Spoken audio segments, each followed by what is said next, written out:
आपल्या घरापाशी 2-3 झाडं लावले तर सांगायचा एवढा उद्देश की आता जे प्रकार आपण गावाकडे केला म्हणजे पाण्याचं नियोजन कसं करायचं, कमी पाण्यामध्ये किंवा वेस्टेज पाण्यामध्ये झाडं कशी आणायची, हे मी गावाकडं आम्ही सगळ्यांनी मिळून हे करून ते ट्राय केलं, त्या गोष्टी सक्सेस झालो. तोच प्रकार इथं करायचा प्रयत्न केला.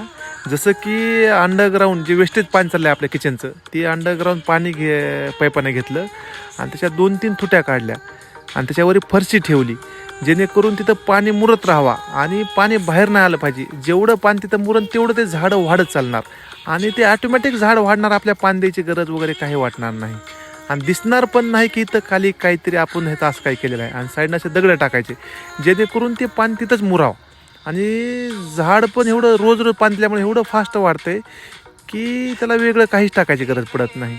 म्हणजे आपलं वेस्टेज पाण्याचं नियोजन पण लागतंय आणि सुंदर पण दिसतात. ह्याच्या खाली पाईपलाईन आहे आणि रोज पाणी ह्या झाडाला आहे.